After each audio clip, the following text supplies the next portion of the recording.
Good morning all friends. मेरे legal advice by Sheikh Javed Mohammed advocate channel पर आपका स्वागत है।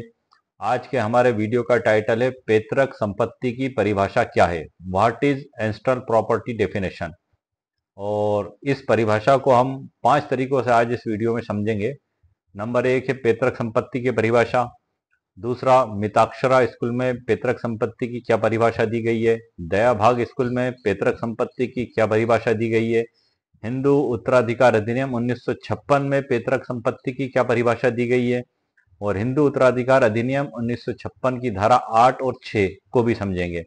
जैसा कि मैं वीडियो के प्रारंभ में आपको इन दोनों धाराओं के बारे में बता दूं कि हिंदू उत्तराधिकार अधिनियम 1956 की धारा 8, जिसका उपयोग इस वीडियो में आगे काफी होगा, तो इसलिए इसकी जो डेफिनेशन है जो प्रारंभ में ही दी गई है, मैं आपको बुक में से पढ़ के भी बता देता हूँ। सबसे पहले मैं धारा 6 की भी बता देता हूँ, धारा 8 की भी, क्योंकि इन दोनों परिभाषाओं का, इन दोनों धाराओं का उपयोग वीडियो में आगे भी होगा। सुप्रीम कोर्ट के जजमेंट्स में भी इसको बताया गया है। तो इसमें धारा 6 में बताया है सहधाई की संपत्ति में के हित का न्यायगमन। ये हिंदू उत्तराधिकार अधिनियम 1956 की धारा है। हिंदू उत्तराधिकार संशोधन अधिनियम 2005 के आरंभ पर और से मिताक्षरा विधि द्वारा नियंत्रित संयुक्त हिंदू कुटुंब में सहदायिक की पुत्री, ये अमेंडमेंट हुआ है जिसमें पुत्री को भी पुत्र के बराबर अधिकार संपत्ति में दे दिया गया है और उसको भी सहदायिक माना गया है। मैं शॉर्ट में बता देता हूँ परिभाषा, ताकि आपको ये पता लग सके कि धारा 6 और 8 क्या है। जन्म से ही वो अपने परिवार के साथ उसी रीति से सहदायिक बनेगी जैसे पुत्र बनता है। खा में सहदाई की संपत्ति में वही अधिकार रखेगी जो यदि वह पुत्र होती तब रखती। और गा में उक्त सहदाई की संपत्ति के बारे में उक्त दायित्वों के अध्ययन होगी पुत्र जिसके अध्ययन होता है।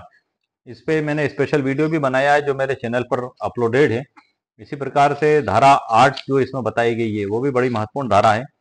उसकी भी डेफिनेशन मैं आपको शॉर्ट में सर बता देता हूँ कि पुरुष की दशा में उत्तराधिकार के साधारण नियम।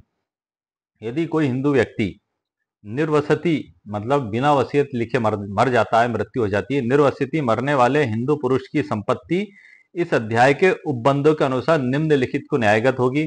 यदि कोई वसीयत लिखे बगैर मर गया तो कैसे उसकी संपत्ति बांटी जाएगी। नंबर 1 है, प्रथम था उन वारिसों को जो अनुसूची के वर्ग 1 में विनिर्दिष्ट संबंधित हैं।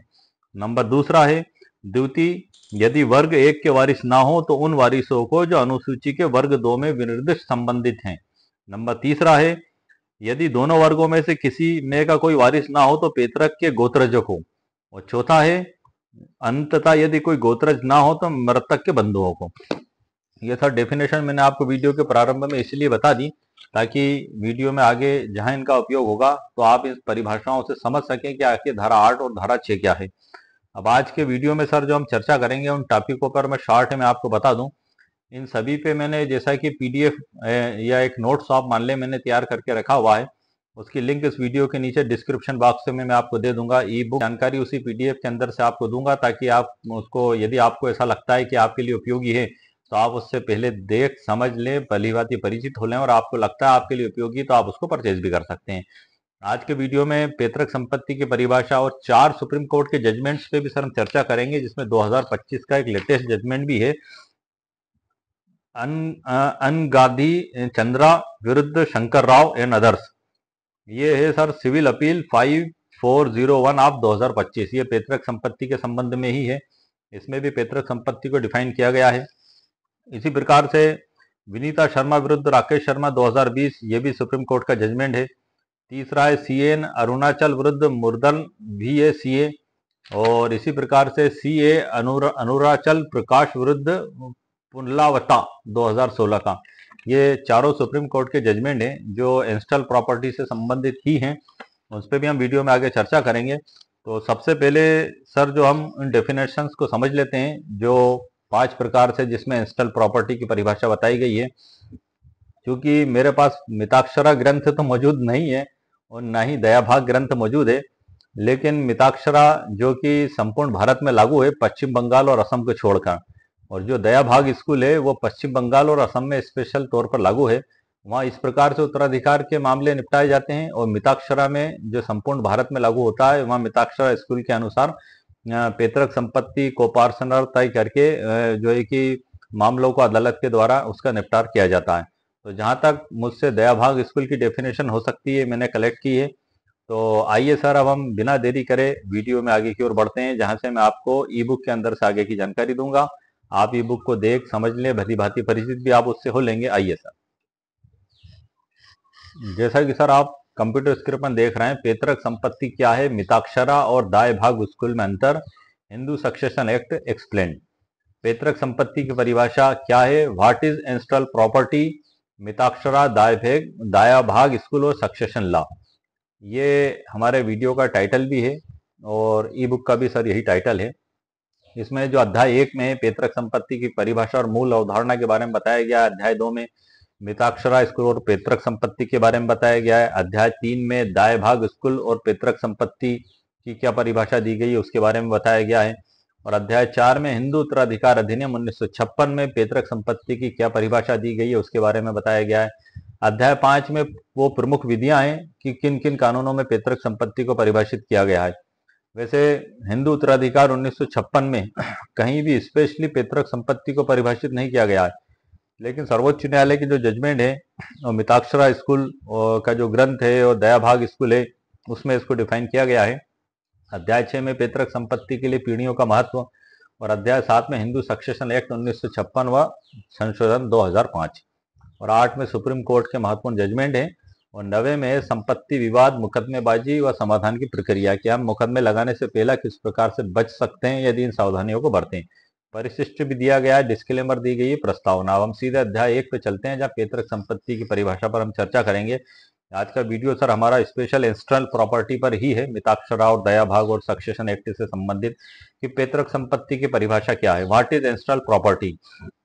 पैतृक संपत्ति से तात्पर्य ऐसी संपत्ति से है जो किसी व्यक्ति को उसके पिता, दादा या परदादा से विरासत में मिली है और वह संपत्ति बिना विभाजन के 4 पीढ़ियों तक चली आ रही हो।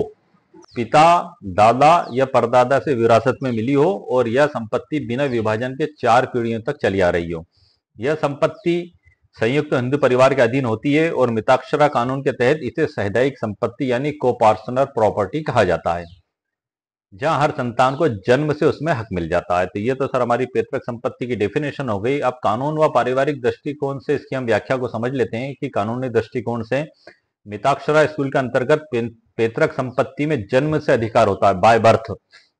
यह संपत्ति तभी पैतृक मानी जाती है, कब मानी जाती है सर, जब पिता, दादा या परदादा से मिली हो। मतलब 3 पीढ़ी हो गई सर, ये पिता, दादा, परदादा, और चौथी पीढ़ी आप हो गए कोपार्सनर, उसमें सहदाई की हो गए, और ये बिना विभाजन के इसमें चली आ रही हो। यह 4 पीढ़ियों तक बिना विभाजन के चली हो।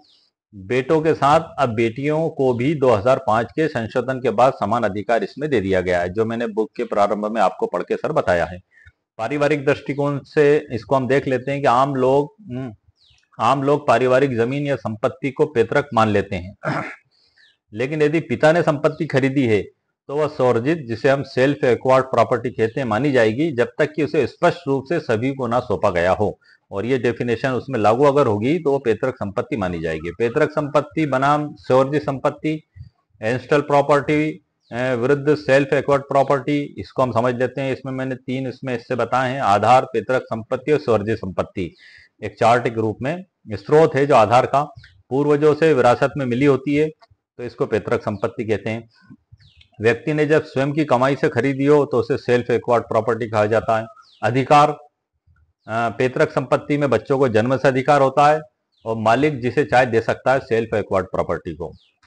हस्तांतरण, सभी साझेदारों की सहमति आवश्यक है, बिना उनके इसको हस्तांतरित नहीं किया जा सकता। और सेल्फ एक्वायर्ड प्रॉपर्टी पूर्ण अधिकार स्वामी के पास होता है, वो जिसे चाहे विल करे, सेल करे, गिफ्ट करे, उसको किसी की सहमति की आवश्यकता नहीं है। इसी प्रकार से वसीयत पूरी संपत्ति पर नहीं कर सकता पैतृक संपत्ति की दशा में, और सेल्फ एक्वायर्ड संपत्ति की दशा में वसीयत द्वारा किसी को भी वो प्रॉपर्टी दे सकता है। इसको हम एक उदाहरण से समझ लेते हैं। राम के पास एक जमीन है जो उनके परदादा से लेकर अब तक बिना बटी हुई है, परदादा से लेकर। यह पैतृक संपत्ति है, लेकिन अगर राम ने अपनी मेहनत से एक फ्लैट खरीदा है तो वह स्व अर्जित संपत्ति माना जाएगा, सेल्फ एक्वायर्ड प्रॉपर्टी। संपत्ति कब और कैसे पैतृक मानी जाएगी, इस पे भी हम चर्चा कर लेते हैं। पैतृक माने जाने की जो शर्त है सर, उसमें नंबर 1 है उत्तराधिकार द्वारा प्राप्त होनी चाहिए।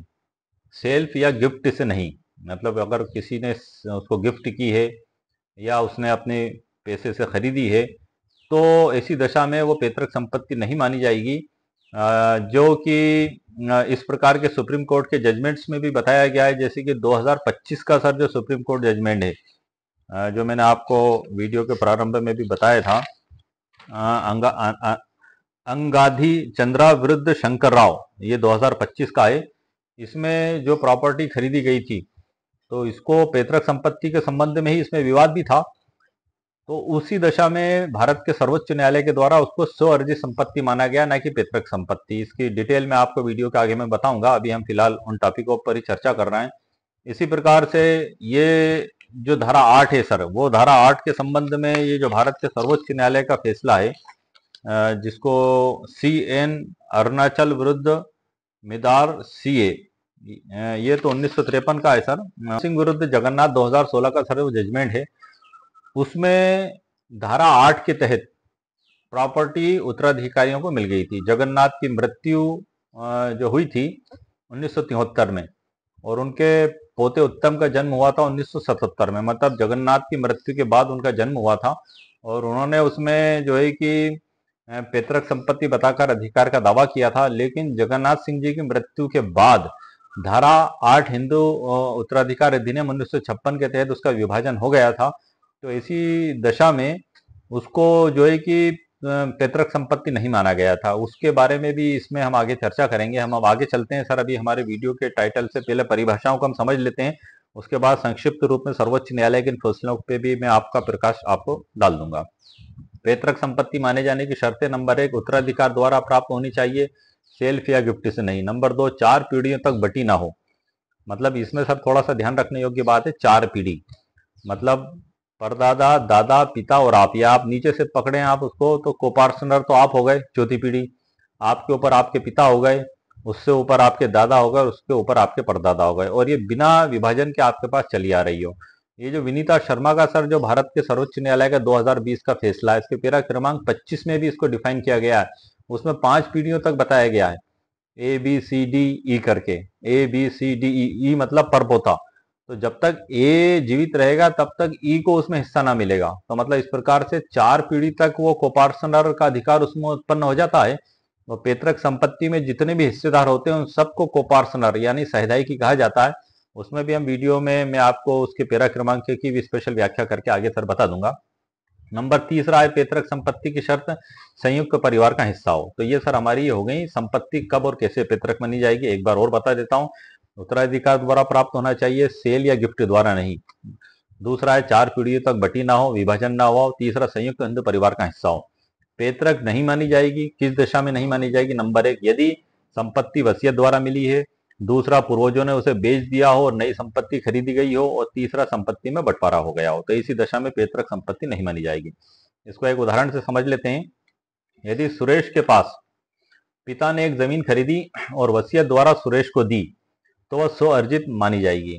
लेकिन अगर यही जमीन सुरेश के परदादा के नाम पर थी, अब तक बिना विभाजन चली आ रही थी, तो यह पैतृक संपत्ति मानी जाएगी। भारत के सर्वोच्च न्यायालय का सर फैसला भी है 22 अप्रैल 2025, अगंदी चंद्रन बनाम शंकर। ये पैतृक संपत्ति से ही संबंधित है सर। मैं इसमें बीच में बता ही चलता हूँ आपको कुछ डेफिनेशन जो पैतृक संपत्ति के संबंध में बताई गई हैं। इसको मैंने एक चार्ट भी आपके लिए तैयार किया है कि एक एग्जाम्पल के तौर पे आप मान लें ए ग्रैंड फादर हैं, उसके जो पुत्र हैं वो ग्रैंड फादर हो गए, बी उनके पुत्र हो गए वो फादर हो गए, और सी हो गए जो फादर हैं उनके सन। आप मान लें S1 S2 और डी, मतलब 2 पुत्रियां, S1 S2 और डी एक पुत्र हो गया। अब ये 3 पीढ़ी तो सर ऊपर की हो गई। ये मैं भारत के जो सर्वोच्च न्यायालय का फैसला 22 अप्रैल 2025 का है, ये अगंदी चंद्रन बनाम शंकर, उसी के आधार पे सर आपको मैं बता रहा हूं। तो इसमें ये 3 पीढ़ी जो ऊपर हैं, वहां से लेके चौथी पीढ़ी जो कोपार्सनर है, इसमें बिना विभाजन के प्रॉपर्टी चली आ रही है। अब ये जो कोपार्सनर हैं इसमें इनका जन्म से हक हो चुका है। ये इसमें अब पुत्री S1 S2 और डी, ये तीनों, चूंकि 2005 में संशोधन हो चुका है हिंदू उत्तराधिकार अधिनियम 1956 में, इसलिए ये पुत्रियां भी पुत्र के समान ही बराबर हिस्सा प्राप्त करेंगी। अब ये प्रॉपर्टी अगर डिवाइड भी होती है तो 1/3 1/3 1/3, एक तिहाई हिस्सा तीनों संतानों को बराबर इसमें मिलेगा। और ये जो चौथे नंबर की जो पीढ़ी है, जिसको हम कोपार्सनर कहते हैं, ये सेल्फ एकॉर्ड प्रॉपर्टी मानी जाएगी। ये सेल, गिफ्ट या विल के द्वारा किसी को भी हस्तांतरित कर सकते हैं, किसी से उनको इसमें अनुमति लेने की आवश्यकता नहीं है। तो ये भारत के सर्वोच्च न्यायालय का ये लेटेस्ट जजमेंट है। और इसमें जो है कि इसके फैक्ट में भी सर मैं आपको आगे बता दूंगा। उसमें जो है कि एक ही भाई से दूसरे भाई ने संपत्ति खरीदी थी, और जिस भाई के द्वारा खरीदी गई थी किसी अन्य को बेच भी दी गई थी। तो उसकी संतानों ने पैतृक संपत्ति के आधार पर दावा किया था ट्रायल कोर्ट में, फिर अपीली न्यायालय में, फिर सर्वोच्च न्यायालय में। तो भारत के सर्वोच्च न्यायालय ने उसको स्वअर्जी संपत्ति ही माना है। हम आगे बढ़ते हैं सर बिना विलंब किए। इसी प्रकार से सुप्रीम कोर्ट का जो निर्णय है उसकी पूरी डेफिनेशन इसमें बताई गई है। ये 2025 का है कि कोर्ट ने माना कि जिस संपत्ति को लेकर विवाद था वह सी जयरामप्पा वादी का जो पिता था ने अपने नाम पर खरीदी थी। यह संपत्ति उन्होंने अपने निजी धन और बैंक ऋण से खरीदी थी, not from joint family funds. Okay sir, इसलिए यह स्वअर्जित जिसे सेल्फ एकॉर्ड संपत्ति थी, ना कि पैतृक संपत्ति। ये सुप्रीम कोर्ट में उसने बताया। और ब्लिंडिंग मतलब मिश्रीकरण सिद्ध नहीं हुआ। ब्लिंडिंग क्या होता है? ये प्लेंटिव का यह तर्क कि पिता ने संपत्ति को संयुक्त परिवार की संपत्ति में मिला दिया, ब्लिंडिंग कर दिया, कोर्ट ने इसको अस्वीकार कर दिया था। इसी प्रकार से सुप्रीम कोर्ट ने कहा ब्लिंडिंग तब तक मान्य होती है जब यह स्पष्ट रूप से सिद्ध किया जाए कि संपत्ति को जानबूझकर और स्वेच्छा से परिवार की साझा संपत्ति में मिलाया गया हो। ये 2025 का लेटेस्ट जजमेंट है सर। इस मामले में ऐसा कोई साक्ष्य इरादा सामने नहीं आया था। हाई कोर्ट का क्या फैसला था सर? सुप्रीम कोर्ट ने पाया कि हाई कोर्ट ने सिविल प्रक्रिया संहिता सीपीसी की धारा 100 का उल्लंघन करते हुए तथ्यों का पुनर्मूल्यांकन किया, जबकि ऐसा करना अलाउड नहीं था जब तक कोई सब्सटेंटियल क्वेश्चन ऑफ लॉ ना हो। इसलिए सुप्रीम कोर्ट ने हाई कोर्ट का फैसला रद्द कर दिया। फर्स्ट अपीलेट कोर्ट का क्या निर्णय था सर इसमें? फर्स्ट अपीलेट कोर्ट ने सुप्रीम कोर्ट ने पहली अपीली अदालत, फर्स्ट अपीलेट कोर्ट जिसे हम ट्रायल कोर्ट भी कहते हैं, द्वारा दिया गया निर्णय पुनः बहाल कर दिया, जिसने संपत्ति को आत्मार्जित या सेल्फ एक्वायर्ड या स्वअर्जित संपत्ति माना था और खरीदार अगंदी चंद्रन के पक्ष में फैसला दिया। सुप्रीम कोर्ट की टिप्पणी बेटे की शादी पर खर्च को लेकर, सुप्रीम कोर्ट ने यह भी कहा कि पिता द्वारा बेटी की शादी के लिए खर्च किया गया पैसा लीगल नेसेसिटी के तहत आता है, ना कि संपत्ति के ब्लीडिंग का संकेत माना जा सकता है। इसमें जो अंतिम निष्कर्ष दिया गया था, संपत्ति आत्मार्जित थी, पैतृक नहीं थी, ब्लीडिंग नहीं हुआ। हाई कोर्ट का फैसला गलत और रद्द। फर्स्ट अपीलेट कोर्ट का फैसला अंतिम और मान्य। खरीदार अगंदी चंद्रन की वैधता बहाल। और इसमें जो शार्ट में सर आपको बता दूं कि इसके जो फैक्ट हैं कि 7 एकड़ 20 घंटा महादेवपुरा कर्नाटक, ये जो संलग्न भूमि है, इसे 16 अक्टूबर 1989 को अपने भाई सी थेमेस्पिवम ने इसे 16 अक्टूबर 1989 को अपने भाई सी जयरामप्पा को बेच दिया। फिर जयरामप्पा ने 11 मार्च 1993 को अंगादी चंद्रना को बेच दिया। प्लेंटिफ जो है इसमें जो वादी थे, ये जयरामप्पा के बच्चे थे। मतलब जो जयरामप्पा ने जो उनके जयरामप्पा को बेचा, तो जो जयरामप्पा ने जो खरीदी थी और फिर उन्होंने अगंदी चंद्रकरण को बेच दी, तो जयरामप्पा के बच्चों ने पैतृक संपत्ति बताते हुए प्लेंटिफ सूट दायर किया कि ट्रायल कोर्ट ने उनके पक्ष में फैसला किया, अपीलेट कोर्ट ने उलट दी, हाई कोर्ट ने वापस प्लेंटिफ के पक्ष में निर्णय इसमें दिया। सुप्रीम कोर्ट ने क्या पूछा कि हाई कोर्ट ने सेक्शन 100 सीपीसी के तहत तथ्यों का दोबारा मूल्यांकन किए बिना significant question of law framed किए। क्या पैतृक संपत्ति थी या स्वअर्जित? क्या डॉक्ट्रिन ऑफ ब्लेंडिंग लागू है?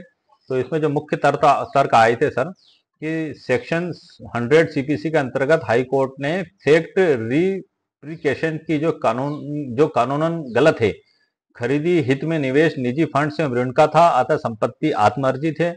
डॉक्ट्रिन ऑफ ब्लेंडिंग लागू नहीं क्योंकि स्पष्ट इरादा सिद्ध नहीं। रिस्पोंडेंट पत्नी और संतानें जो थी, दावा की खरीदी संयुक्त पूंजी परिवार के न्यूक्लियस से हुई थी। ब्लेंडिंग और पारिवारिक समझौते में झोले में प्रवेश हुआ। सेल डीड रद्द किया जाए, ये उनके द्वारा बताया गया था। इसी प्रकार से इसमें जो मुख्य बातें, सेक्शन 100 है स्वअर्जित बनाम पैतृक संपत्ति है, उसमें बताया है कि हिस्सा स्वअर्जित बन गया है। पार्टीशन डीड 1986 के बाद जयरामप्पा का हिस्सा स्वअर्जित बन गया है। खरीदी निजी फंड्स तथा ऋण ऋण से हुई है, ये माना।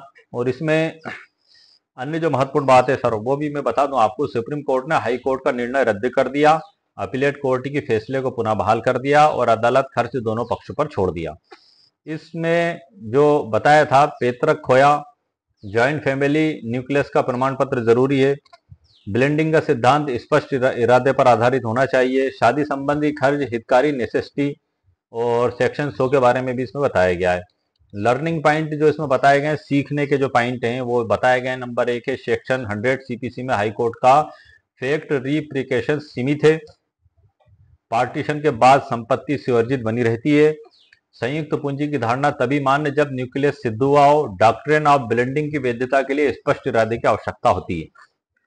इसी प्रकार से भारत के सर्वोच्च न्यायालय का फैसला भी है सर, CN अरुणाचल मुदलरई विरुद्ध CA मुरुंगनाथ मुदलरई AIR 1953 AC 495। इसमें जो कानून का विश्लेषण किया गया है उसमें शॉर्ट में बता देता हूं सर मैं आपको कि मिताक्षरा के अध्याय 1 खंड 1 प्लेसिटम 27 में कहा गया। अब सर मिताक्षरा ग्रंथ तो मेरे पास नहीं है, ना ही दाय भाग ग्रंथ है, लेकिन जहां से हो सकता था दाय भाग ग्रंथ की भी परिभाषा मेरे द्वारा कलेक्ट की गई है, कोशिश की गई है आपको बताने के लिए। लेकिन मूल जो ग्रंथ है जैसे कि ये भारत के सर्वोच्च न्यायालय ने इसमें बताया है, अध्याय 1 के खंड 1 के प्लेसिटम 27 में कहा गया है।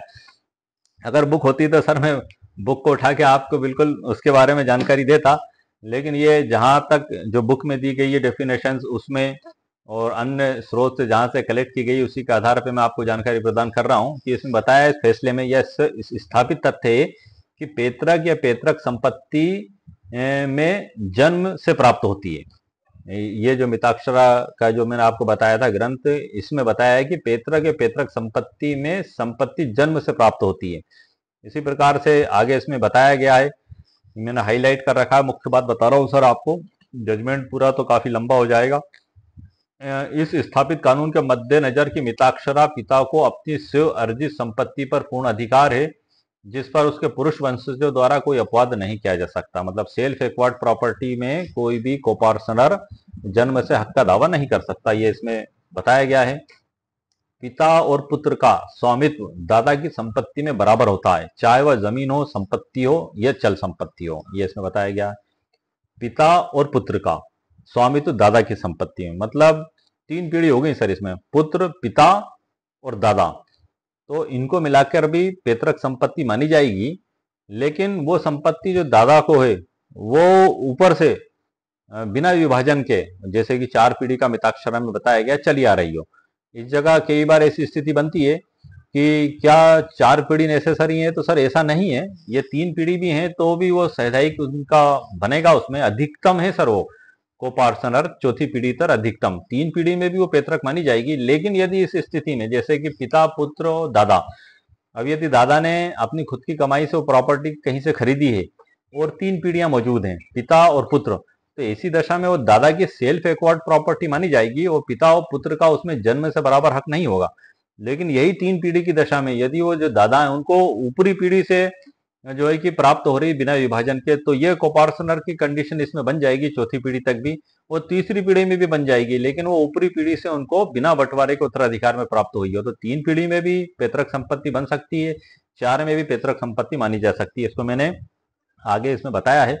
हम आगे चलते हैं सर। इसमें ये पूरा जजमेंट है जो मैंने ई बुक के अंदर लिखा हुआ है, इसकी लिंक मैं वीडियो के नीचे डिस्क्रिप्शन बॉक्स में दे दूंगा, और इसके अंदर से पढ़ के बताने का भी मेरा मकसद यही है कि आप ई बुक से भी परिचित हो लें, ताकि यदि उसके बाद आपको लगता है तो आप इसको परचेज भी कर सकते हैं। सुप्रीम कोर्ट ने स्पष्ट किया कि यदि कोई हिंदू अपने पिता से जो संपत्ति प्राप्त करता है उसे अपनी इच्छा से स्वतंत्र रूप से उपयोग कर सकता है, और वह संपत्ति तब तक पैतृक नहीं मानी जाएगी जब तक वह संपत्ति 4 पीढ़ियों तक बिना बटी ना रही हो।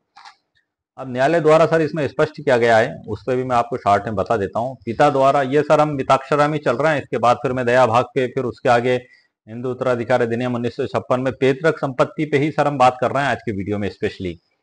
न्यायालय द्वारा क्या स्पष्ट किया गया, पिता द्वारा अर्जित संपत्ति चाहे विरासत से हो या स्वयं की यदि बंटवारा हो गया हो या व्यक्तिगत उपयोग में आ चुकी हो तो वह पैतृक नहीं मानी जाएगी। दूसरा है, पैतृक संपत्ति का अर्थ केवल पूर्वजों से आई नहीं है बल्कि संयुक्त सहदायिकता में बिना बटी रहनी चाहिए, ये इसमें बताया गया है। निर्णय का जो मेन उपयोग है और सारांश है उसको भी बता देता हूं सर मैं आपको कि यह निर्णय स्पष्ट करता है कि हर विरासत में मिली संपत्ति स्वतः पैतृक नहीं बन जाती, इसके लिए कानूनी मापदंड पूरे होना आवश्यक है। सत्पापन और सारांश इसका जो है सर, पैतृक संपत्ति 4 पीढ़ियों तक बिना विभाजन के चली आई संपत्ति होती है। मिताक्षरा स्कूल में इसे सैद्धांतिक संपत्ति मानते हुए जन्म से अधिकार इसमें दिया गया है। सुप्रीम कोर्ट ने स्पष्ट कर दिया कि पैतृक संपत्ति की पहचान केवल वंशानुगत अधिकार नहीं बल्कि अविभाजित संपत्ति की निरंतरता पर आधारित होती है। जैसा कि 3 पीढ़ी में भी हो जाएगी, लेकिन वो अविभाजित चली आ रही है ऊपर से, 4 पीढ़ी अधिकतम है उसमें भी उसको माना जाएगा। इसी प्रकार से हम आगे बढ़ते हैं। मिताक्षरा स्कूल और पैतृक संपत्ति, ये तो सर हमने पैतृक संपत्ति की परिभाषा पढ़ ली। अब स्पेशली मिताक्षरा संपत्ति में जो दिया गया उसको भी हम देख लेते हैं। इसमें भी उसी प्रकार से दी गई है। मिताक्षरा स्कूल की विशेषताएं सर, मिताक्षरा स्कूल और दयाभाग स्कूल।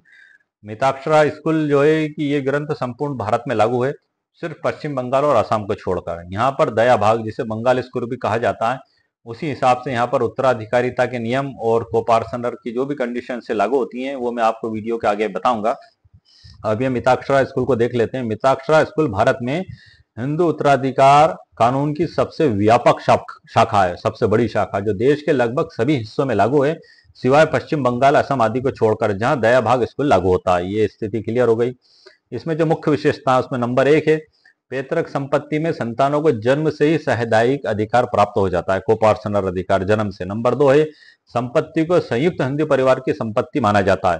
नंबर तीसरा है सैद्धांतिक, जिसको हम कोपार्सनर भी कहते हैं, पिता, पुत्र, पोता और प्रपोत्र इसमें शामिल होते हैं। इसमें जो है कि मैंने आपको अभी ऊपर भी बताया था सर कि तीसरी पीढ़ी अगर सामने मौजूद है और चौथी से वो बिना उसके बंटवारे के आई है तो वो भी जिसको कहते हैं पैतृक संपत्ति में मानी जाएगी। एक सदस्य द्वारा संपत्ति बेचने या वसीयत करने पर सभी सैद्धांतिकों की सहमति आवश्यक होती है, सेल्फ अकॉर्ड में नहीं। व्यवहारिक उदाहरण से समझ लेते हैं। यदि रमेश के पिता की संपत्ति पैतृक है तो रमेश के साथ उसके पुत्र को भी जन्म से अधिकार प्राप्त होता है, भले ही रमेश के पिता जीवित हों। जन्म सिद्ध अधिकार की अवधारणा जो राइट बाय बर्थ जो इसमें बताई गई है, मिताक्षरा के अंतर्गत पैतृक संपत्ति में जन्म होते ही अधिकार मिल जाता है। यह सिद्धांत इसे स्व-अर्जित संपत्ति से भिन्न बनाता है। महत्वपूर्ण बिंदु, बालक के जन्म के साथ ही वह सैद्धांतिक बन जाता है। नंबर 2 है, वह संपत्ति में हिस्सा मांग सकता है भले ही बंटवारा ना हुआ हो। सैद्धांतिक संपत्ति में प्रत्येक सदस्य का हिस्सा गतिशील होता है, डायनेमिक शेयर कहते हैं इसको सर। इसमें हिस्सा बढ़ता भी है और हिस्सा घटता भी है। 2025 का जो सर्वोच्च न्यायालय का फैसला उसमें स्पेशली तौर पे लिखा भी है और अन्य फैसलों में भी। बढ़ता कैसे है सर कि यदि ऊपरी पीढ़ी के किसी सदस्य की मृत्यु हो गई तो वो हिस्सा बढ़ गया, और यदि निचली पीढ़ी में किसी ने नया जन्म ले लिया, सपोज करें कि पहले 1 संतान थी और बाद में 5 संतान और हो गई, तो उन 5 का भी उसमें शेयर हो गया, तो जो लोगों को हिस्सा मिलना चाहिए था वो हिस्सा कम हो गया। तो इसमें हिस्सा बढ़ता भी है और घटता भी है। ये मिताक्षरा विधि में बताया गया। स्पेशली सैद्धांतिक संपत्ति में प्रत्येक सदस्य का हिस्सा गतिशील होता है। उदाहरण इसको हम समझ लेते हैं। एक पिता और 2 पुत्र हैं तो हर एक का 1/3 हिस्सा। अगर तीसरा पुत्र जन्म लेता है तो हिस्से स्वतः 1/4 हो जाते हैं। इसमें तीसरा है सैद्धांतिका कोपार्सनरी का जो निर्माण है उसको भी हम देख लेते हैं। सैद्धांतिका का एक विशेष प्रकार की सह स्वामित्व की व्यवस्था है जो केवल मिताक्षरा स्कूल में ही मान्य है। कौन होते हैं सैद्धांतिकी कोपार्सनर, इसको भी देख लेते हैं। पारंपरिक रूप से पिता, पुत्र, पोता, प्रपौत्र, 4 पीढ़ी सर।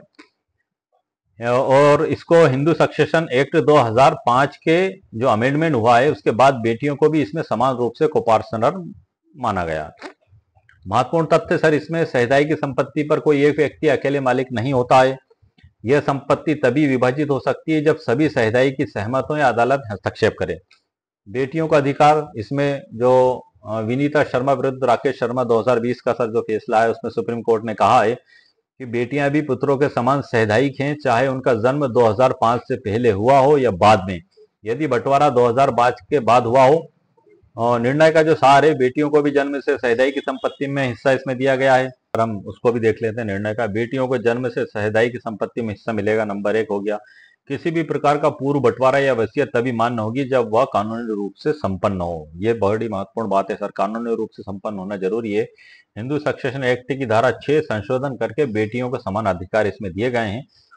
और प्रभाव है, अगर संयुक्त हिंदू परिवार में संपत्ति का विभाजन किया जाता है तो बेटियों को भी उतना ही हिस्सा मिलेगा जितना बेटों को। 5वें नंबर का है सर, इसमें मिताक्षरा संपत्ति में विभाजन का तरीका क्या होगा, हम इसको भी देख लेते हैं। विभाजन के नियम है, किसी एक सैद्धांतिक के द्वारा बंटवारे की मांग की जा सकती है। बंटवारा दो तरीके से हो सकता है। नंबर एक, सहमति से पारिवारिक बंटवारा है, जिसे पार्टीशन बाय एग्रीमेंट भी कहते हैं। दूसरा, अदालत के माध्यम से बंटवारा है, जिसे पार्टीशन बाय सूट भी कहते हैं। कोर्ट में दावा लगाकर बंटवारा किया जा सकता है। प्रत्येक सदस्य का हिस्सा उसके जीवन काल और पारिवारिक संरचना के अनुसार इसमें तय किया जाता है। विभाजन के समय कौन कौन सा हिस्सा इसमें तय किया लेता है, तो इसमें सभी सहधायकी इंक्लूडिंग डाटर्स जो है कि 2005, मतलब उसमें पुत्रियों को भी 2005 में शामिल कर लिया गया है। और मृत सदस्य का उत्तराधिकारी। छठा है लागू क्षेत्र।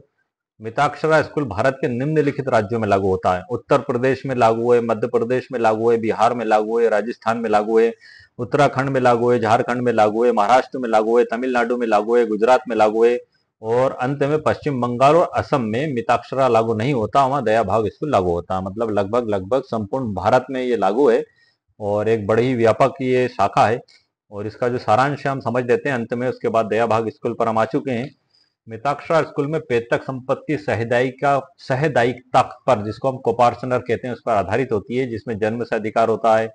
2005 के बाद बेटियों को भी जन्म से अधिकार दे दिया गया है। विभाजन सहमति या मुकदमेबाजी से संभव हो जाता है। भारत के लगभग सभी राज्यों में लागू है। अब हम आते हैं सर अध्याय 2 में, दया भाग स्कूल और पैतृक संपत्ति। तो सर जैसा कि मैंने आपको बताया था कि ये मूल ग्रंथ जिसे कहते हैं वो तो उपलब्ध नहीं है मेरे पास में।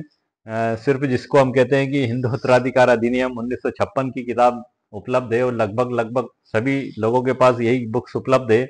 हो सकता है बिरले कुछ लोग हों जिनके पास वो ग्रंथ भी उपलब्ध हो। अगर वो मेरे पास उपलब्ध होता तो मैं उस ग्रंथ के अंदर से आपको पढ़ के बताता, लेकिन जहां तक मुझसे हो सकता था इसकी परिभाषा मेरे द्वारा आप लोगों के लिए कलेक्ट की गई है, तो उसी के आधार पर मैं आपको जानकारी दे रहा हूँ।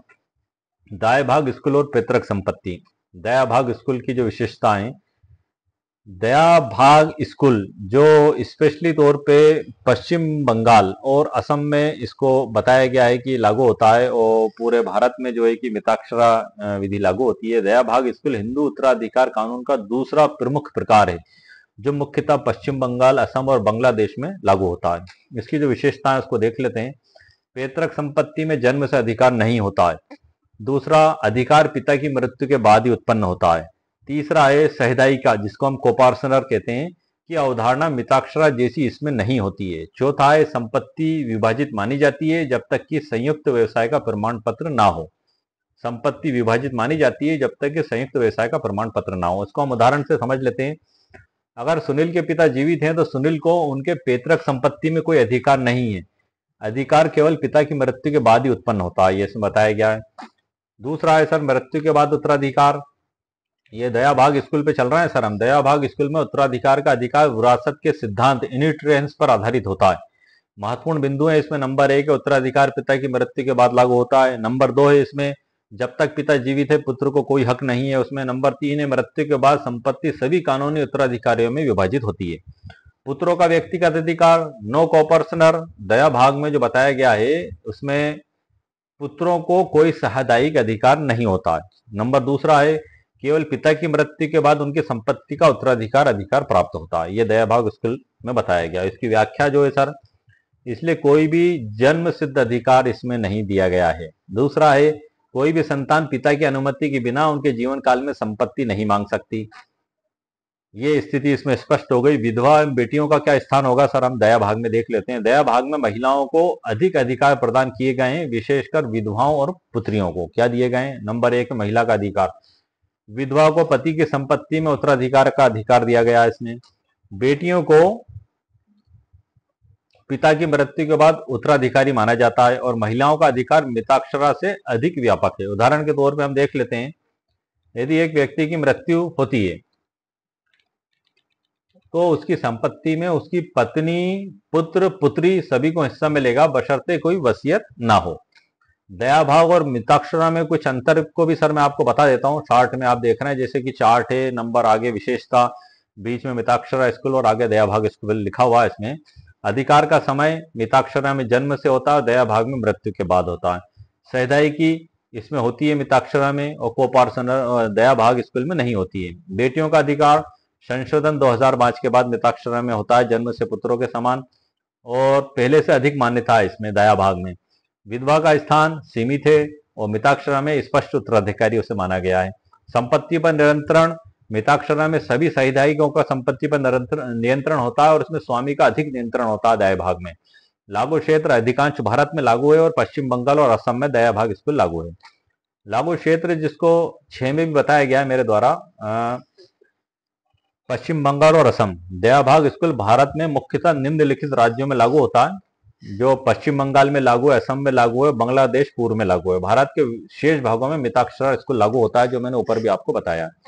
इसका जो सारांश है सर उसको भी देख लेते हैं, उसके बाद हमारा अगला अध्याय आ चुका है। इसमें हिंदू उत्तराधिकार अधिनियम 1956 में पैतृक संपत्ति की क्या परिभाषा दी गई है, लेकिन इसके सारांश को एक बार और बता देता हूं कि नंबर 1 है, दाया भाग स्कूल में पैतृक संपत्ति का अधिकार मृत्यु के बाद उत्तराधिकार के सिद्धांतों पर आधारित होता है। नंबर 2 है, पुत्रों को जन्म से अधिकार नहीं बल्कि पिता की मृत्यु के बाद उत्तराधिकार मिलता है। नंबर 3 है, महिलाओं, विधवाओं और बेटियों को अधिक अधिकार इसमें प्राप्त होते हैं। नंबर 4 है, कोई सैद्धांतिक व्यवस्था नहीं है इसलिए बंटवारा सहज और स्वामित्व स्पष्ट होता है। नंबर 5, यह स्कूल केवल कुछ राज्यों में लागू है, विशेषतः बंगाल और असम में। अब इसमें हम अगले अध्याय पर आ चुके हैं सर। हमने सबसे ऊपर पैतृक संपत्ति की परिभाषा को समझा, उसके बाद मिताक्षरा स्कूल में क्या परिभाषा दी गई है ग्रंथ में उससे समझा, और दया भाग स्कूल में एंस्टल प्रॉपर्टी जिसको हम पैतृक संपत्ति कहते हैं उसकी क्या परिभाषा दी गई उससे भी समझा। अब चौथा हम देख लेते हैं, हिंदू उत्तराधिकार अधिनियम 1956 में पैतृक संपत्ति की क्या परिभाषा दी गई है। तो सर आप देख रहे हैं ये दो बुक्स में लेके बैठा हुए हैं हिंदू उत्तराधिकार अधिनियम की। इन दोनों बुक्स में मैंने लगभग सभी परिभाषाओं को देखा है, और इसमें कुल एक लगायत 31 धाराएं हैं जो हिंदू उत्तराधिकार अधिनियम में है, और अध्याय 4 में इसको बांटा गया है, अध्याय 4 में। और इसकी जो डेफिनेशंस दी गई हैं वो इसके प्रारंभ में ही दी गई हैं। मैं उस पर थोड़ा सा आपको प्रकाश डाल दूं, क्योंकि परिभाषाओं से संबंधित हम पैतृक संपत्ति पे बात कर रहे हैं। ये इसमें जो बताया गया है कि ये जो है कि धारा 1 में संक्षिप्त नाम और विस्तार, ये हिंदू उत्तराधिकार अधिनियम 1956 है सर ये, और इसका विस्तार जम्मू कश्मीर राज्य के सिवाय संपूर्ण भारत पर है। इसे हिंदू उत्तराधिकार अधिनियम 1956 कहा जाएगा, और अधिनियम का लागू होना इसका धारा 2 में बताया गया है। और इसी प्रकार से इसमें जो है कि डेफिनेशंस भी दी गई हैं धारा 3 में, परिभाषा और निर्वचन। तो हर बुक के प्रारंभ में सर डेफिनेशंस दी जाती हैं, लेकिन ये संपूर्ण हिंदू लॉ में कहीं भी पैतृक संपत्ति की स्पेशल परिभाषा नहीं दी गई है कि स्पेशल रूप से पैतृक संपत्ति की परिभाषा क्या हो लिखा हो। ये ग्रंथों के आधार पर ही इसको लिया गया है। तो मैं आपको इसमें बता दूं कि इसमें जो परिभाषा दी गई है उसमें गोत्रज, अलियान, संतान, बंधु, रूढ़ी और प्रथा, और जो है कि पूर्ण रक्त, और इसका स्पष्टीकरण इसमें दिया गया है। इसी प्रकार से निर्वसति, मरुकक्कतायम विधि और नंबूदरी विधि ये संबंधित हैं। ये इस प्रकार से आपने मैंने सभी परिभाषाओं के नाम ही पढ़ के सर इसमें से आपको बता दिए हैं। इसमें कहीं भी पैतृक संपत्ति की परिभाषा नहीं दी गई है, लेकिन ये ग्रंथों से मिताक्षरा स्कूल, दया भाग स्कूल और भारत के सर्वोच्च न्यायालय के जजमेंट के आधार पर ही ये जो डेफिनेशन हमारे सामने आई हैं। तो मैं इसमें जो हिंदू उत्तराधिकार अधिनियम 1956 है उसके आधार पर भी आपको बता देता हूँ एंस्टल प्रॉपर्टी के बारे में, कि पैतृक संपत्ति की कोई परिभाषा स्पष्ट रूप से नहीं दी गई है। यह शब्द अधिनियम में प्रयुक्त नहीं होता, लेकिन इसकी अवधारणा मिताक्षरा स्कूल के सिद्धांतों और न्यायालय के निर्णयों से विकसित हुई है। महत्वपूर्ण बात इसमें क्या है सर, हिंदू सक्सेशन एक्ट 1956 में पैतृक संपत्ति की कोई स्वतंत्र परिभाषा नहीं दी गई है। इस अधिनियम में उत्तराधिकार को संपत्ति के रूप में ही देखा गया है, यह चाहे स्वर्जित हो या उत्तराधिकार में मिली हो। न्यायालयीन व्याख्या के अनुसार अगर हम इसको देखें कि वह संपत्ति जो पिता, दादा, परदादा, मतलब ये 3 पीढ़ी हो गई, आदि से उत्तराधिकार में बिना विभाजन के प्राप्त हो, जिसमें पुत्र का अधिकार जन्म से उत्पन्न हो, उसे मिताक्षरा कानून के तहत पैतृक संपत्ति इसमें माना जाता है। इसमें हमारे एक व्यूअर्स ने भी सर इसमें कमेंट्स की थी, जो है कि 2016 का जो उत्तम सिंह विरुद्ध मामला था, उत्तम सिंह करके 2016 का, तो वो 3 पीढ़ी का उसमें वो बता रहे थे। तो सर वो 3 पीढ़ी जो मैंने आपको बताया कि यदि आप मिताक्षरा से देखेंगे तो 4 पीढ़ी और बिना विभाजन के, तो चौथी जो पीढ़ी है उसमें सहदाई की है, और उससे ऊपर की जो 3 पीढ़ियां वो चौथे पीढ़ी तक बिना विभाजन के चली आ रही है, तो वो पैतृक संपत्ति इसको माना गया है। दया भाग की स्थिति बिल्कुल अलग है। तो ये सर जो 3 कंडीशंस हैं जो सर्वोच्च न्यायालय के जो फैसले में है, तो उसमें जो स्वर्गीय जगन्नाथ है उनको वो पैतृक रूप से बिना विभाजन के प्राप्त होती चली आ रही थी। तो इस प्रकार से कहीं ना कहीं मिताक्षरा विधि में जो डेफिनेशन दी गई है वो हर जगह लागू होती है। हम आगे बढ़ते हैं। 3 संपत्ति में भी उसको माना जाएगा, लेकिन वो ऊपर से बिना विभाजन के चली आ रही हो। इसमें हम देख लेते हैं सर संबंधित धारा और संपत्ति के उत्तराधिकार को। धारा 6, धारा 8 और धारा 30। धारा 6 और 8 की डेफिनेशन मैंने आपको बता दी है। और धारा 30 जो हिंदू उत्तराधिकार अधिनियम 1956 की है, उसमें वसीयत के माध्यम से संपत्ति के निपटान की स्वतंत्रता बताई गई है। संशोधन जो हुआ था पैतृक संपत्ति का हिंदू उत्तराधिकार अधिनियम 2005 के अनुसार, तो मैंने आपको सर बता ही दिया है, मैं आपको बता भी दूं। पुत्रियों को जन्म से सहस्वामी का दर्जा मिला है। इस संशोधन ने मिताक्षरा सह स्वामी परिवार की संपत्ति में पुत्रियों को समान अधिकार दिया है। यानी अब पुत्र और पुत्री दोनों पैतृक संपत्ति में जन्म से समान भागीदारी है। तो इसमें सर जो महत्वपूर्ण फैसला है वो मैंने आपको पहले भी बताया था। विनीता शर्मा विरुद्ध राकेश शर्मा 2020 9 SCC, ये भारत के सर्वोच्च न्यायालय का एक फैसला है, जिसमें खासतौर से इसमें बताया गया था। और इसी में सर जो पेरा है उसके बारे में भी आपको बता देता हूँ कि बहुत कम विधियों में दी गई है सर ये परिभाषा। पैतृक संपत्ति सीधे शब्दों में बहुत कम विधियों में दी गई है। हिंदू उत्तराधिकार अधिनियम 1956 में भी इसे स्पष्ट रूप से परिभाषित नहीं किया गया, जैसा कि मैंने आपको उसमें से पढ़ के बताया। इसके अलावा कुछ अन्य विधियों न्यायिक सिद्धांतों में इसकी अवधारणा आती है, तो मैंने आप लोगों के लिए वो भी कलेक्ट करके रखी है कि कहाँ कहाँ आती है। मैं बता देता हूँ। अध्याय 5 में सर ई बुक के आप देख लें, क्योंकि यदि आपको ऐसा लगता है कि आपके लिए उपयोगी है और आप इसको परचेस करते हैं, तो यही एक PDF के रूप में आपको वहां प्राप्त होगा। हम आगे बढ़ते हैं सर। इसमें प्रमुख विधियां, नंबर 1 है हिंदू विधि के 2 परंपरागत स्कूल। ये विधि नहीं बल्कि परंपरागत धर्म शास्त्रीय सिद्धांत हैं जिन पर अदालतें और अधिनियम आधारित होती हैं। इसमें एक मिताक्षरा स्कूल है और दूसरा दया भाग स्कूल है। मिताक्षरा स्कूल में पैतृक संपत्ति में पुत्र को जन्म से ही अधिकार होता है और यह संपत्ति 4 पीढ़ियों तक मानी जाती है। दया भाग में पैतृक संपत्ति में पुत्र को अधिकार पिता की मृत्यु के बाद मिलता है और 2 पीढ़ियां इसमें मान्य होती हैं। हिंदू विधि का न्यायिक विकास जुडिशियल लॉ। कई निर्णयों में सुप्रीम कोर्ट और हाई कोर्ट ने पैतृक संपत्ति की परिभाषा दी है, जिसमें विनीता शर्मा विरुद्ध राकेश शर्मा 2020 जो 9 SCC है, इसमें पैतृक संपत्ति वह है जो बिना विभाजन के पिता दादा परदादा से प्राप्त हो, जिसमें पुत्र पुत्री को जन्म से सहस्वामी अधिकार होता है। इसकी पूरी डिटेल व्याख्या मैंने आगे की हुई है, जजमेंट में सर बताऊंगा आपको मैं। और हिंदू कानून की व्याख्यात्मक पुस्तकें हैं, इसमें मैंने लिख दिए हैं सर, जिसमें परिभाषा बताई गई है जहां तक संभव हो सकता था। धारा 6 में हिंदू उत्तराधिकार अधिनियम 1956 संशोधित है, जो यद्यपि परिभाषा नहीं दी गई है सर, इसमें परिभाषा डिफाइन नहीं की गई है, लेकिन सह स्वामी की परिभाषा कोपार्सनर प्रॉपर्टी का इसमें उल्लेख है पैरा क्रमांक 24 में, 25 में और 26 में, ये सुनीता शर्मा वाले केस में, जो वास्तव में पैतृक संपत्ति की श्रेणी में आता है। उसमें बताया गया है आयकर अधिनियम 1961, इनकम टैक्स एक्ट 1961 में अप्रत्यक्ष रूप से बताया गया है कि हिंदू अविभाजित परिवार, जिसको HUFP इसमें बताया गया, हुफ के तहत मिलने वाली संपत्ति को कई बार एंसेस्ट्रल प्रॉपर्टी माना जाता है, खासकर टैक्स उद्देश्यों के लिए। लेकिन इसमें कोई स्पष्ट वैधानिक परिभाषा नहीं दी गई है। यह सामान्यतः हिंदू विधि की परंपराओं पर आधारित है। निष्कर्ष है इसमें कि पैतृक संपत्ति की परिभाषा सीधे शब्दों में किसी केंद्रीय अधिनियम में नहीं दी गई है, परंतु निम्नलिखित स्रोतों से इसकी वैधानिक और न्यायिक व्याख्या मिलती है। नंबर 1 मिताक्षरा और दाया भाग स्कूल, ये पारंपरिक हिंदू शास्त्र हैं। दूसरा, हिंदू उत्तराधिकार अधिनियम की धारा 6 विशेषकर संशोधन 2005। तीसरा है सुप्रीम कोर्ट के निर्णय, जैसे कि विनीता शर्मा 2025 का, जो अभी मैंने आपको लेटेस्ट बताया, 1953 का, 2016 का, उत्तम सिंह वाला, उन सब में। चौथा, हिंदू कानून की प्रमुख पुस्तकों में दी गई व्याख्याएं। पांचवा, संपत्ति कानूनों में अप्रत्यक्ष संदर्भ, जैसे हुक के अंतर्गत। अब ये पैतृक संपत्ति में पीढ़ियों का महत्व और 4 पीढ़ी की सीमा भी सर हम समझ लेते हैं। पैतृक संपत्ति से ही हमारा आज का वीडियो का टॉपिक है। मिताक्षरा स्कूल परंपराओं में सैद्धांतिक अधिकार 4 पीढ़ियों तक सीमित माना गया है, जिसमें पिता फर्स्ट, दूसरा पुत्र, तीसरा पौत्र और चौथा पौत्र, जिसको कोपार्सनर बताया गया। ऊपर 3 पीढ़ियां हो गई हैं। यह सीमा इस बात को दर्शाती है कि सैद्धांतिकता कोपार्सनरी का जन्म अधिकार बिना विभाजन के अधिकतम 4 पीढ़ी तक लागू होता है। 3 पीढ़ी की स्थिति, जैसे कि हमने सर चर्चा की थी इसमें, यदि किसी संपत्ति में केवल 3 पीढ़ी हैं, जैसे कि दादा पिता पोता, तो भी यह संपत्ति अविभाजित और सैद्धांतिक संपत्ति मानी जाएगी।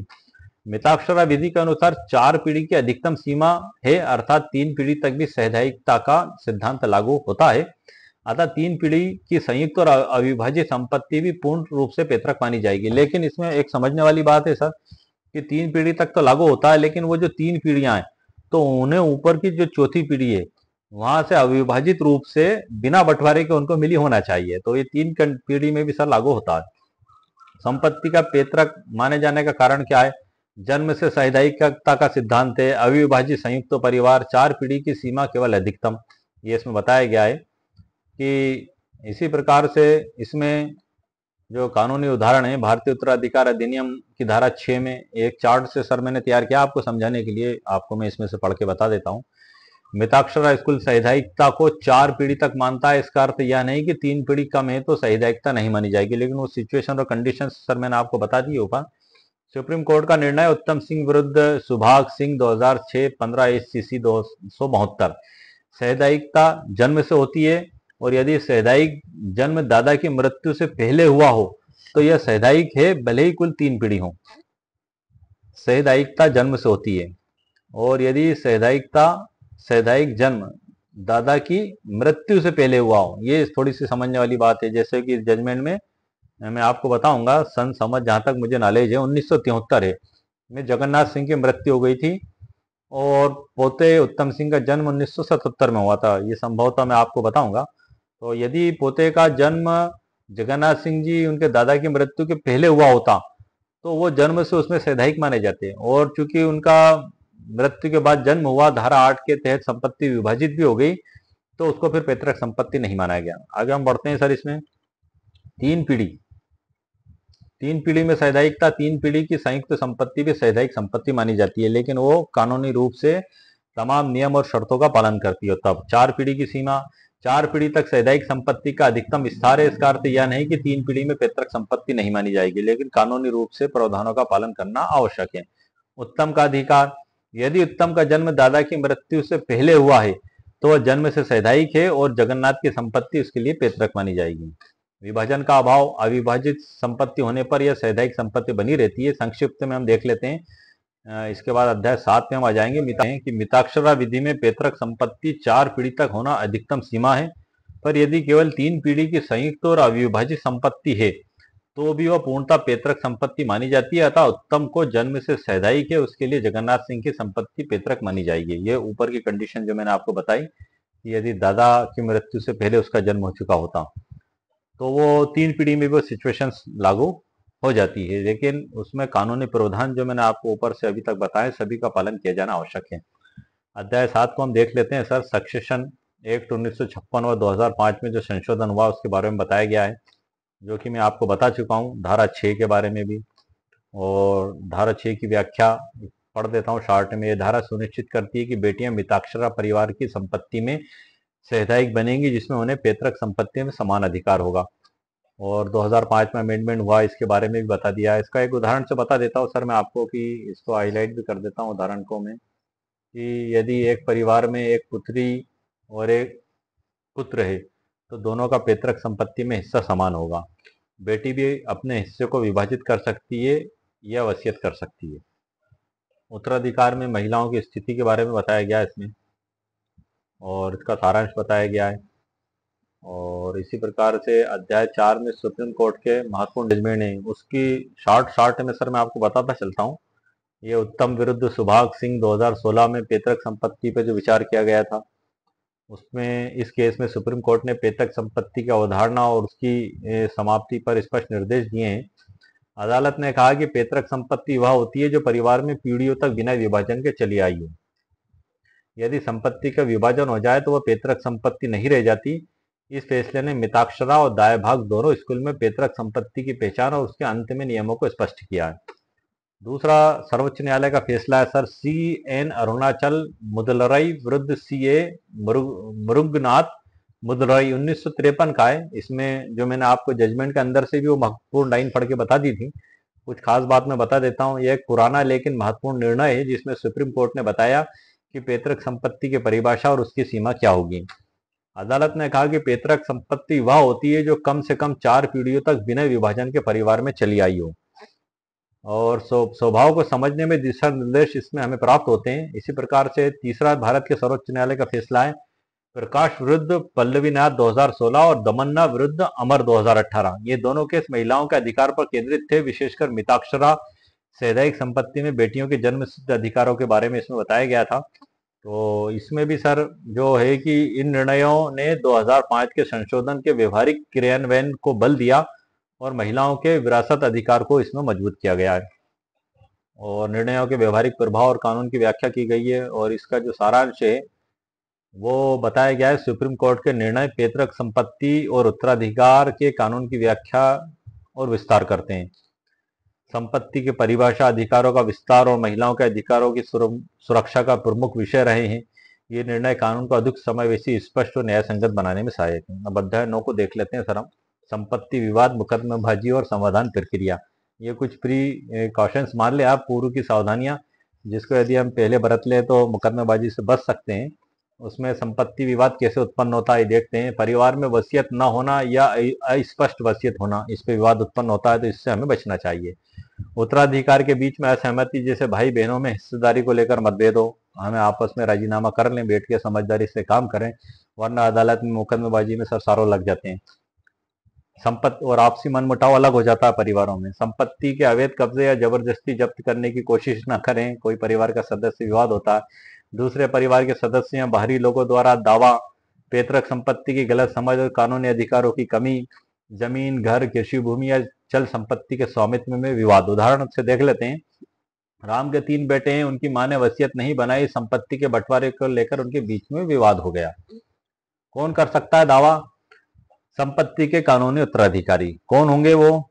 जैसे पुत्र, पुत्री, विधवा, वंशज या वसीयत के माध्यम से नामित व्यक्ति, यह संपत्ति पर अवैध कब्जा हटाने के लिए वास्तविक मालिक या कोर्ट में प्रतिद्वंदी या अन्य हितधारक ये दावा कर सकते हैं। मुकदमा कैसे दायर करें? वाद पत्र, सबूत, प्लीडिंग तैयार करना। सबसे पहले वाद पत्र कैसे तैयार किया जाता है, इस पे मैंने 1 घंटे का स्पेशल वीडियो बनाया है सर। पूरी ड्राफ्टिंग, पूरे नियम, कायदे, सत्यापन, आदेश 6 नियम 15 के तहत, आदेश 7 नियम 14 के तहत सूची अनुसार दस्तावेज साथ में लगाए जाएंगे, और आदेश 7 नियम 1 में उसमें क्या क्या कंटेंट रखे जाएंगे, पूरी डिटेल के साथ 1 घंटे का वीडियो बनाया है, मेरे चैनल पर अपलोडेड है। उसकी ई बुक भी मेरे द्वारा तैयार कर दी गई है और उसी वीडियो के नीचे डिस्क्रिप्शन बॉक्स में उसकी लिंक मेरे द्वारा दे दी गई है, वो अपलोडेड है, आप वहां से देख सकते हैं। उसमें पूरी बारीकी से विस्तार के साथ वाद पत्र को तैयार करने की प्रोसेस मेरे द्वारा बताई गई है। आगे बढ़ते हैं हम। मुकदमा कैसे दायर करें? वाद पत्र का सर वीडियो अपलोडेड है, आप उसे देख सकते हैं। विवाद का कारण और मांगे हुए अधिकारों का उल्लंघन, इसमें साक्ष्य प्रस्तुत करना, अदालत में इसको दायर करना, ये सभी बताया। सहमति में विभाजन या वसीयत के बारे में आपको स्पष्ट बताना होगा। रजिस्ट्री, बंटवारा, कानूनी सलाह की भूमिका। यदि संपत्ति के सभी कागजात रजिस्ट्री कराना अनिवार्य है। कानूनी रूप से बंटवारा करने से विवाद कम हो जाते हैं सर। वकील से सलाह लेना बेहतर है, परिणाम के लिए आवश्यक। संपत्ति विवाद में सही दस्तावेज, प्रक्रिया और टाइमलाइन महत्वपूर्ण होती है। सरकारी और न्यायालयीन प्रक्रिया में वकील की मदद में समय व संसाधन की बचत हो जाती है। नजरी उदाहरणों के साथ वैवाहिक मार्गदर्शन। एक उदाहरण तैयार किया है, रजिस्ट्री ना होने से विवाद है। ये एक उदाहरण है सर, जो मैंने आप लोगों के लिए जहां तक हो सकता है तैयार किया है। कहीं बुक में तो नहीं मिलेंगे, लेकिन एक आप लोगों को समझाने के उद्देश्य से ई बुक तैयार की जाती है, क्योंकि ये सारी डेफिनेशंस का एक जगह कलेक्शन जो मैंने आपका किया है, ये आपको कहीं मिलना संभव नहीं सर। जहां तक मेरा सोचना है, या तो इससे अच्छा मिल सकता है या इससे कम मिल सकता है, या इससे अच्छा नहीं भी हो सकता है या इससे कम नहीं भी हो सकता है। लेकिन ये तो कन्फर्म है कि सेम टू सेम जो कलेक्शन पीडीएफ में मेरे द्वारा किया गया ई बुक के रूप में, ये कलेक्शन एंस्टल प्रॉपर्टी के संबंध में आपको कहीं भी नहीं मिल पाएगा। ये एक ई बुक है, एक नोट्स है। मेरे अधिकतर व्यूअर्स का मुझसे कहना है कि सर आप जो भी वीडियो बनाएं उसका पीडीएफ जरूर तैयार करें। तो ये एक पीडीएफ मेरे द्वारा तैयार किया गया है, जिसको हम ई बुक कहते हैं, नोट्स कहते हैं।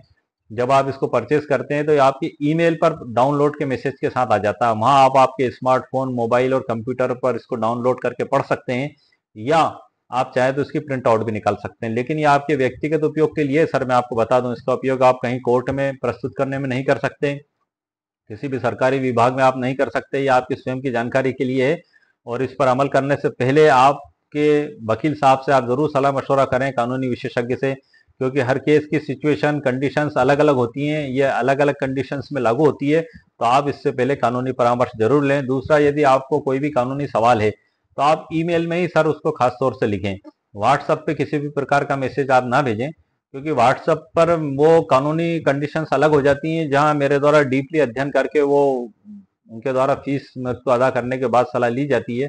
तो वो एक लीगल कंसल्टेंसी का बटन है, आप हर वीडियो के नीचे डिस्क्रिप्शन बॉक्स में आपको मिल जाएगा। जब आप उस पर क्लिक करेंगे तो उसमें पूरे नियम और शर्तें लगाई गई हैं, बताई गई हैं, जिनको आप फॉलो यदि करते हैं उसके के बाद ही फिर आप व्हाट्सएप पे आप मुझसे डॉक्यूमेंट्स भेज के संपर्क कर सकते हैं।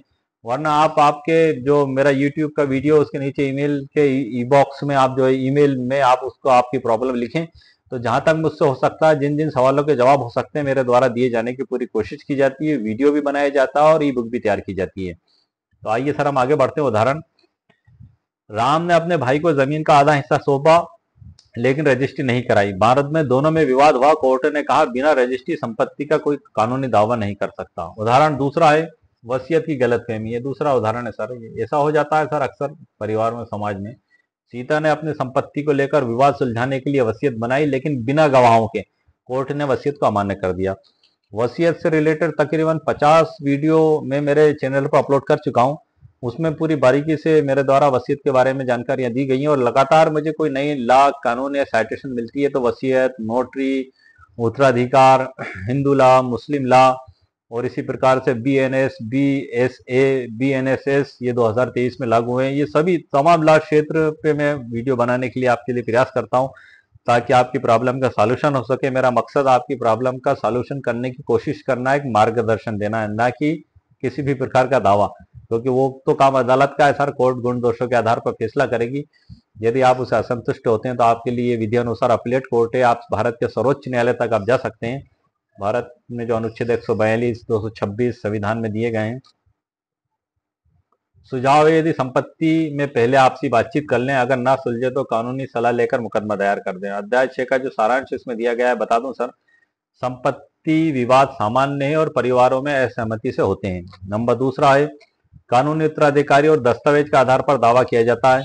नंबर तीसरा है मुकदमा दायर करने की प्रक्रिया में वाद पत्र और प्रमाण पत्र जरूरी है। नंबर पांचवा है विवाद के समाधान के लिए सहमति, वसीयत, मध्यस्थता महत्वपूर्ण होती है। नंबर पांचवा है रजिस्ट्री और कानूनी सलाह में विवाद टालना या सुलझाना संभव है।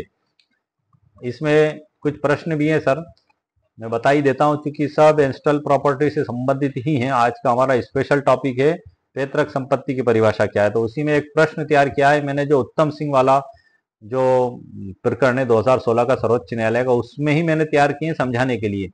यदि उत्तम का जन्म 1973 में उसके दादा जगन्नाथ सिंह की मृत्यु से पहले हो गया होता तो क्या मिताक्षरा विधि के अनुसार जगन्नाथ सिंह की संपत्ति उसके पोते उत्तम के लिए पैतृक मानी जाती? उत्तर इसमें है हाँ।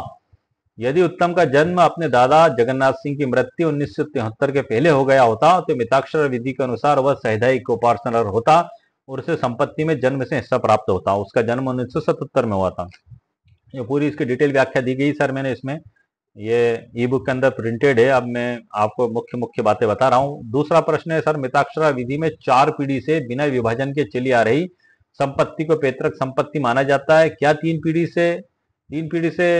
पीढ़ी से बिना विभाजन की संपत्ति को भी माना जाएगा? तो इसमें जो बताया गया है सर, ये इस संपत्ति में सहदाई कोपार्सनर वे होते हैं जो जन्म से ही संपत्ति के स्वामी माने जाते हैं। उनकी संख्या 4 पीढ़ी तक हो सकती है।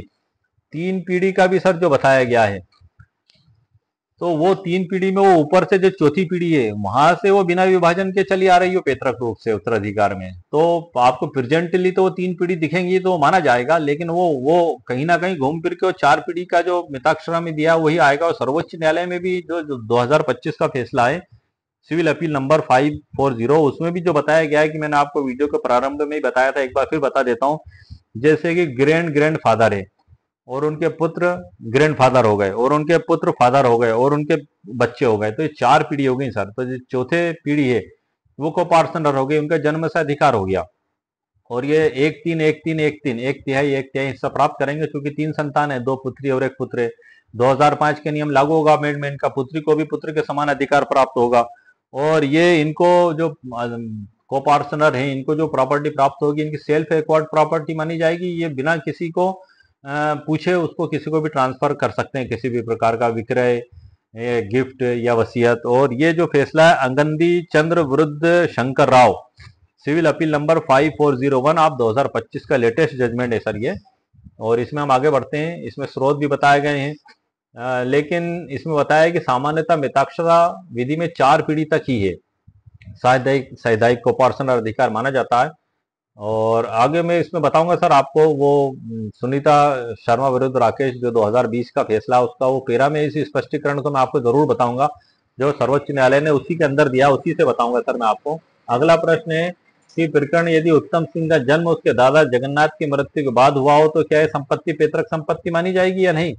यदि उत्तम सिंह का जन्म उसके दादा जगन्नाथ की मृत्यु के बाद हुआ हो तो बाद में जब होगा सर, अब चूंकि धारा 8 के तहत हिंदू उत्तराधिकार अधिनियम 1956 की प्रॉपर्टी आपस में बढ़ चुकी थी, ये भारत के सर्वोच्च न्यायालय ने माना है, तो उसको फिर वो पैतृक संपत्ति नहीं माना गया। और चूंकि उत्तम सिंह जो पोते उसका जन्म भी दाता की मृत्यु के बाद हुआ था, यदि पहले हो जाता तो कानूनी स्थिति सर पलट जाती, वो अलग हो जाती। इसी के बारे में इसमें मैंने बताया गया है पूरी डिटेल से ई बुक के अंदर। अगला प्रश्न है भारत का सर्वोच्च न्यायालय, ये सर वो सुनीता शर्मा विरुद्ध राकेश शर्मा का है।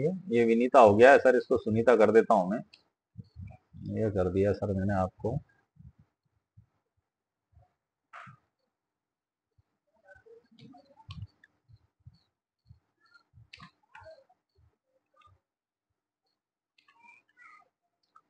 इसमें जो बताया गया है सर मैंने आपको मुख्य बात पे मैं आपका ध्यान दिला देता हूं, बाकी तो मैं आपको बता चुका हूं।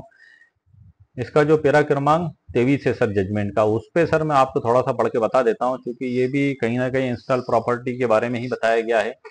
हिंदू सैद्धांतिकता एक बहुत ही संकीर्ण निकाय है, लेकिन इसमें प्रस्तावक और 3 वंशज शामिल हैं। 2005 से पहले इसमें केवल वे लोग शामिल थे जैसे बेटे, पोते और परपोते जो संयुक्त संपत्ति के धारक हैं। उदाहरण के लिए सर ये आप ध्यान से सुनिएगा, ये भारत के सर्वोच्च न्यायालय का जो फैसला है सुनीता शर्मा 11 अगस्त 2020 का, उसका पेरा क्रमांक 23 पढ़ रहा हूं सर मैं। उदाहरण ये बड़ा महत्वपूर्ण है सर, इस उदाहरण को मैं इसको थोड़ा सा अलग तरीके से हाईलाइट कर देता हूं ताकि ये आपको इसमें दिख भी जाएगा। ये सर ये मैंने कर दिया अलग से। यदि ए संपत्ति रखता है तो बी दूसरा नंबर है, उसका बेटा है, सी उसका पोता है और डी परपोता है और ई परपोता है। मतलब ये 5 पीढ़ी इसमें बता दी गई है। अब ये सैद्धांतिकता डी यानी परपोते तक बनी रहेगी, ए बी सी डी मतलब 4 पीढ़ी तक। ये सर्वोच्च न्यायालय के फैसले से सर पढ़ के बता रहा हूं मैं, 4 पीढ़ी तक को पार्टनरशिप इसमें मानी गई है। और उसमें आगे बताया है कि सैद्धांतिकता डी यानी परपोते तक बनी रहेगी। अब ई का क्या होगा सर, जो 5वीं पीढ़ी है, तो उसके बारे में बताया गया है कि संपत्ति के धारक ए की मृत्यु पर ही ई का अधिकार सहदायिकता में परिपक्व होगा।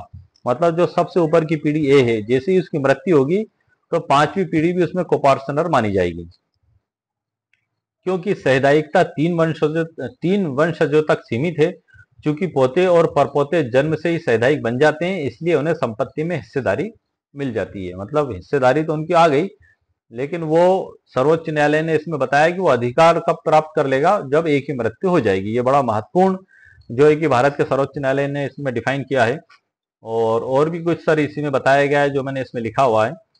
और इसकी जो फैसले की विनीता शर्मा बनाम राकेश शर्मा के फैसले के पैराग्राफ क्रमांक 23, 24, 25 की सरल व्याख्या मैंने इस ई बुक के अंदर की है। जो सुप्रीम कोर्ट ने जजमेंट दिया उससे हटके भी मैंने सरल शब्दों में की है, वो इसी में लिखा हुआ है सर। क्योंकि वीडियो सर काफी लंबे हो जाते हैं, इसलिए मैं आपको मुख्य बात और बता देता हूँ उसमें से। क्योंकि कानून का टॉपिक ऐसा ही है सर कि इसको 2 शब्दों में तो हम कह भी नहीं सकते। ये उसका उदाहरण है, जो ए संपत्ति का मूल धारक आप देख रहे हैं कंप्यूटर स्क्रीन पे, जो मैंने आपको सर्वोच्च न्यायालय के फैसले के अंदर से पढ़ के बताया है। ये इसकी सरल व्याख्या में मैंने एक इस तरीके से भी तैयार किया है, जो मैं आपको पढ़ के बता रहा हूँ ई बुक के अंदर से ही। ए संपत्ति का मूल धारक पूर्वज है, बी ए का बेटा, सी ए का पोता, डी ए का परपोता, ई ए का दूसरा परपोता।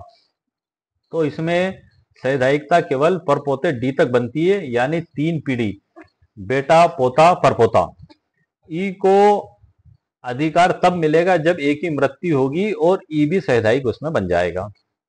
सैद्धांतिकता सदस्य जन्म से ही संपत्ति के हिस्सेदार होते हैं, यानी बेटा, पोता और परपोता तीनों जन्म के समय से ही सैद्धांतिक कहलाते हैं और संपत्ति में हिस्सेदारी रखते हैं। इसी प्रकार से ये 24, 25 पैराओं को भी सर इसमें बताया गया है। और एक प्रश्न और देख लेता हूं सर इसमें, जो अक्सर हमारे मन में पैदा होते हैं। वैसे तो मैंने 50 प्रश्न आप लोगों के लिए तैयार किए हैं, वो मैं अगले वीडियो में बताऊंगा स्पेशल तौर पे इंस्टॉल प्रॉपर्टी से ही रिलेटेड। सर्वोच्च न्यायालय के निर्णय विनीता शर्मा बनाम राकेश में जो निर्णय अपील कोर्ट का निर्णय, उच्च न्यायालय का निर्णय, सर्वोच्च न्यायालय के निर्णय की सारी परिभाषा इसमें पूरी दी गई है। ट्रायल कोर्ट का, दिल्ली उच्च न्यायालय का फैसला, इसको पूरी डिटेल में मैंने इसमें समझा दिया है। और 23, 24, 25 के बारे में भी मैंने आपको बता दिया है। इसमें जो मुख्य मुद्दे हैं वो भी बता दिए हैं। और ये क्या रहे सर, यह रहे पैतृक संपत्ति और सामुदायिक संपत्ति से संबंधित 50 महत्वपूर्ण प्रश्न और उत्तर जो अक्सर आम लोगों के मन में आते हैं, विशेष रूप से हिंदू उत्तराधिकार कानून के संदर्भ में। तो इस पे सर मैं नेक्स्ट वीडियो आपके लिए स्पेशल तौर पे बनाऊंगा। ये सभी कुछ मैंने ई बुक के अंदर प्रिंटेड कर दिया है, लेकिन वीडियो सर काफी लंबे हो जाते हैं, इसलिए मैं इस बारे में अब आपको अगले वीडियो में सर जानकारी दूंगा। और ये भी, इसको भी मैंने इन 85 प्रश्नों को अलग अलग तरीके से इस ई बुक के अंदर प्रिंट कर दिया है। और अंत में इसका सत्यापन है इस ई बुक के अंदर जो दिया गया है।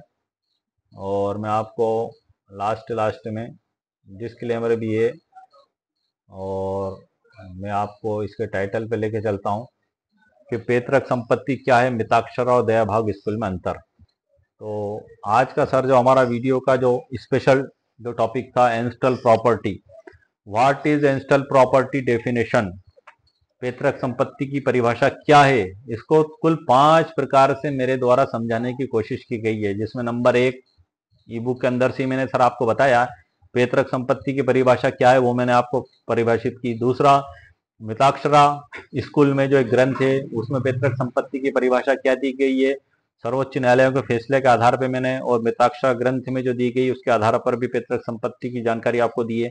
तीसरा, दया भाग स्कूल में पैतृक संपत्ति की क्या परिभाषा दी गई है, वो मेरे द्वारा समझाई गई है।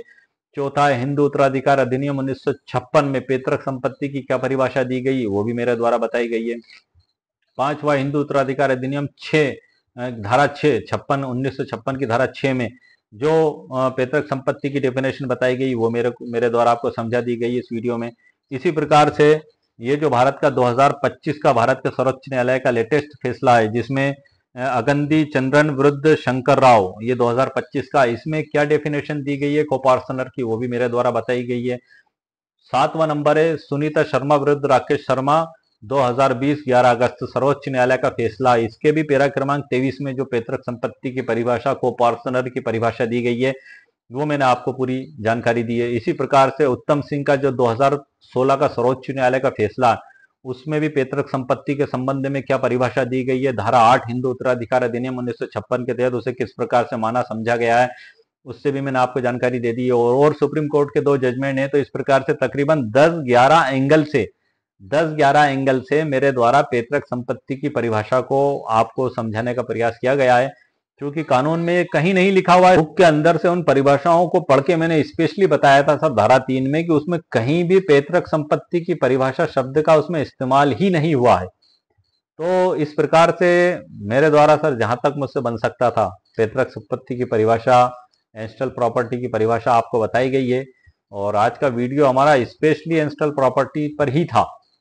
और एंस्टल प्रॉपर्टी में जो है कुल एक नहीं 50 क्वेश्चंस मैंने तैयार किए हैं, जो हर एक आम व्यक्ति के मन में पैदा होते हैं एंस्टल प्रॉपर्टी को लेकर।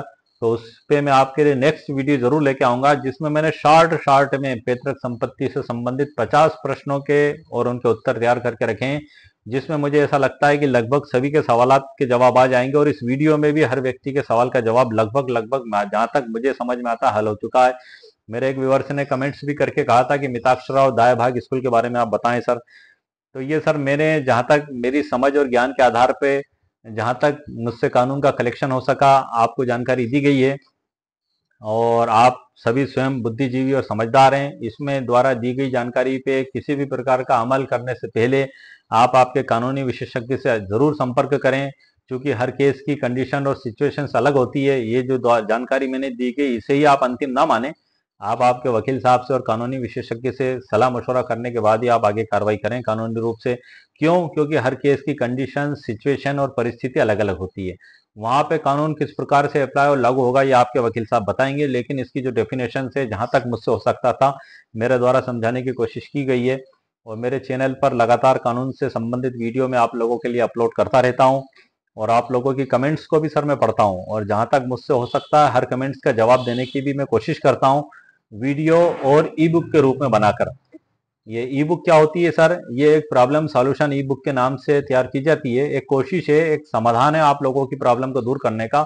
और क्योंकि सारे कानूनों को एक जगह इकट्ठा करना ये किसी भी बुक में पॉसिबल नहीं है, आपको ये कहीं नहीं मिलेगा।